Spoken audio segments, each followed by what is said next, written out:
বোরকা পরে হিজবুত তাওহীদ করতে পারবে কিনা? অবশ্যই পারবে, পারবে না কেন? বোরকা তো আমার ইসলামের পোশাক না। ইসলামের আমার আল্লাহ কোরআনে যেটা বলেছেন, দেখেন তার আগে আমার বলতে হয় ইসলাম হচ্ছে একটা সার্বজনীন জীবন বিধান।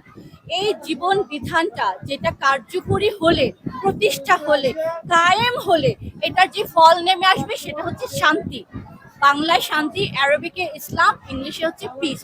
তো যে জীবন বিধান প্রতিষ্ঠা করে শান্তি নেমে আসবে সেটা শুধু বাংলাদেশে বা আরব দেশের জন্য নয়, সেটা পুরো পৃথিবীর জন্য। কারণ আল্লাহ রসুল সর্বশেষ যিনি এসেছিলেন, রসুলের পাক সাল্লাল্লাহু আলাইহি ওয়াসাল্লাম, তিনি কোনো জাতি, বিশেষ জাতি, বিশেষ বর্ণের জন্য আসেন নাই। তিনি এসেছেন পুরো মানব জাতির জন্য। এবং ওনার উপর যে নাজিল হয়েছে কোরআন, সেই কোরআন হচ্ছে পুরো মানব জাতির জন্য সংবিধান। তাদের এই সংবিধান অনুযায়ী তাদের রাষ্ট্র যদি পরিচালিত হয় সেখানে আসবে শান্তি। ওকে, এখন এখানে যদি আমি কথা বলি, বাংলাদেশ একটা হচ্ছে অসম্ভব একটা উষ্ণ দেশ। এটা হচ্ছে একটা গরম তাপমাত্রা, এখন আমাদের 42 পর্যন্ত চলে যাচ্ছে, 40 চলে যাচ্ছে। At the same time America যদি আমি যাই, আলাস্কা যদি যাই, সেখানে হচ্ছে -30। দুইটা কিন্তু এক্সট্রিম এক্সট্রিম টেম্পারেচার। এখন এখানে যদি আমি একজনকে বলি যে তুমি বোরকাতে চার একেবারে আপাদমস্তক আবৃত হয়ে থাকবে, তাহলে আলাস্কায় যায় যে তার উপরে একই জিনিস হয়ে যায়। কিন্তু আল্লাহ বলেছেন তোমরা শালীনতার সাথে তোমাদের লজ্জাস্থান হেফাজত করবে। এটার মানদণ্ডটা আল্লাহ পবিত্র কোরআনে বলেছেন, তোমরা তোমাদের মুখমণ্ডল, তোমাদের পায়ের পাতা খুলে ছাড়া তোমরা পুরো শরীরটাকে আবৃত করে রাখবে। যে দেশে যেই টেম্পারেচার সেই অনুযায়ী সে কাপড় পরবে। আজকে আমাদের এখানে দেখেন যে বোনেরা এসেছে, বেশিরভাগ সব শাড়ি পরে, সেলওয়ার কামিজ পরে এসেছে। কারণ এটা হচ্ছে গরম একটা এলাকা।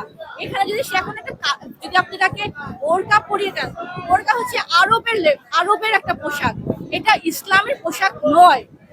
ইসলামের পোশাক হচ্ছে আরামদায়ক পরিবেশ বুঝে, আপনার ভৌগোলিক অবস্থান বুঝে আপনি আপনার লজ্জাস্থান হেফাজত করে চলবেন, আল্লাহর হুকুম মানদণ্ড করে, সেটাই হচ্ছে আপনার পোশাক সেই এলাকার জন্য।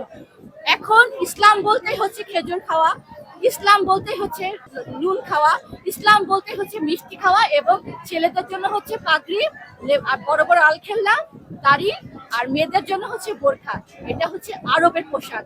রাসূলুল্লাহর সময় কিন্তু আবু জাহেলও কিন্তু পাগড়ি বাঁধতো, আবু জাহেলও কিন্তু আলখেল্লা পরতো, এবং যারা রাসূলুল্লাহর বিরুদ্ধে যে নারীরা ছিল তারাও কিন্তু এরকম বোরকা পরতো, বড় বড় আবায়া পরতো। তাহলে কি আপনি তাদেরকে বলবেন রাসূলুল্লাহর অনুসারী তারা ছিল? নো, ওটা হচ্ছে তাদের পোশাক, সেই এলাকার পোশাক, সেইটা এনে আপনি আজকে চাপিয়ে দিবেন। এখানে যদি এই গরম তাপমাত্রাতে আপনি মেয়েদেরকে জোর করে বলেন যে তুমি বোরকা পরে থাকো, অনেকে হিটস্ট্রোক করে মারাও যেতে পারে। তবে যদি কেউ বোরকা পড়তে চায়, এটা হচ্ছে ওনার ব্যক্তিগত স্বাধীনতা, ওনার উপরে কেউ জোরাজুরি করবে না। উনি যদি পুরোটুকু ঢেকে, মাথা টাটা পুরো ঢেকে আসতে চায়, এটা হচ্ছে ওনার ব্যক্তি স্বাধীনতা। কিন্তু এটা ইসলামের পোশাক নয়, এটা আল্লাহর পক্ষ থেকে কোনো ফরজ পোশাক নয়। কাজেই হিজবুত তাওহীদ করতে হলে যে বোরকা পড়তে পারবে না, নো, এমন কোনো কথা নাই।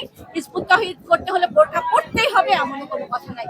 আপনি পরিবেশ পরিস্থিতি বুঝে আরামদায়ক কাপড় পরবেন, কিন্তু আপনার লজ্জাস্থান হেফাজত করতে হবে এবং আল্লাহর মানদণ্ড অনুযায়ী আপনি পর্দা করবেন। এটাই হচ্ছে আমাদের কথা।